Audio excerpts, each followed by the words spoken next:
Good day. Welcome in another day at the airport. This video was filmed at Taipei Taoyuan International Airport, Singapore Airlines Kris Lounge. It is located at Terminal 2 after you pass the security and on the 4th floor. You may enter if you are traveling in business class or Star Alliance Gold status. In my case, Virgin Australia Gold status, which allows me to enter. It is not a massive lounge, quite small, but very much functional and better than most of the bigger lounges. We'll show you the details later. This lounge doesn't operate 24 hours due to only 2 Singapore airline flights per day. But anyways, let's enjoy. Alrighty, let's begin with some hot food selections. Of course, they provide nasi lemak, typical Southeast Asian cuisine. Rice is in the rice cooker, can't go wrong with that. Then you can see some side dish, cucumber, peanuts, dried fish, and the shrimp paste with the nasi lemak. Then you can see some other side dishes like boiled tea eggs, chicken curry, and stir-fried beef. Coming along, there's deep-fried sweet and sour fish, vegetarian options including steamed veggies, and stir-fried thin noodles. Most importantly, there's still a signature Taiwanese braised pork dish. Amazing! And then more to come. Here comes the soup area. We have the pineapple and bitter melon chicken soup. Then the famous bak kut teh, a popular Singapore Malaysian soup made from pork ribs stewed in broth with herbs and spices, with chili, coriander, and fried dove stick. Then the creamy mushroom soup, and lastly, Chinese white fungus soup. And here in the fridge, we have egg salad and spicy chicken sandwich. Coming along, fresh salad with different dressings. On the other side, they provide some butter and cheese, fruit salad, and yogurt. Very thoughtful they put these in the fridge, which will always be fresh.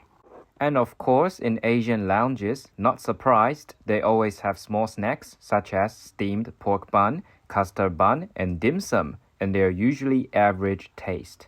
There's also a small pastry area. They provide breads such as garlic bread, scallion bread, chocolate bun, regular toast, and jam, with small oven and a toasting machine beside.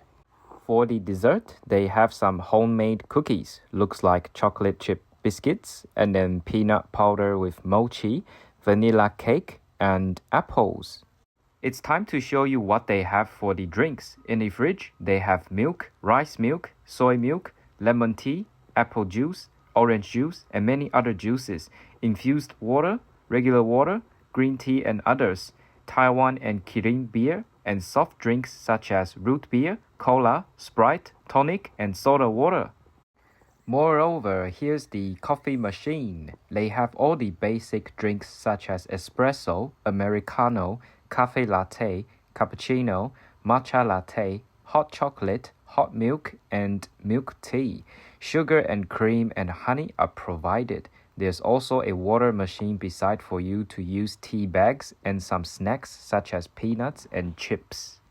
And the very last bit, the alcohols. There are quite a lot of options such as Hennessy VSOP, vodka, Baileys, Martini, Jack Daniels, Macallan Scotch Whiskey, Johnny Walker Black Label, cold champagne, and wines.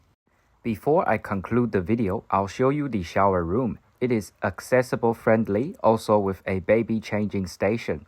As you can see, it's quite old. The lighting is not the brightest, but it's very clean. A very basic shower room with all the things you need, such as toothbrush and razor. Also other amenities. I'll describe it as a hotel room toilet and shower room. So these are what I had for the food. I didn't have much, but I had all the basics. However, I can tell you these are the best. Starting with the nasi lemak. This is very average, nothing too special, but good to have it as a starter. What I like about the most is the bak kut teh, the Singapore and Malaysian herb and spices soup. If you like white and pepper taste, you'll love it. The pork ribs inside is top-notch, fresh and tender. Fat and skinny part are also balanced. Lastly, the Taiwanese braised pork rice. You gotta have one before leaving Taiwan, like grandma's comfortable food, which they did a good job cooking it. Love it. Okay, I will now conclude this lounge report. To begin with, the hospitality is great. You can reach the staff easily. There are not much seating options, small sofas and tables, and some higher chairs where you can charge laptop, more like a working area. Food selections are awesome, which I mentioned earlier. I am impressed mostly with the drink options. Too many that I can't even fit all in my stomach. Overall, it is quite a small lounge compared to others. Not the best and not the newest, but it's good enough and very functional. Has everything you need and surely up to Singapore Airlines standard. It is a typhoon day. My flight is delayed, so I definitely used this lounge as much as I can and enjoyed it. Happy days!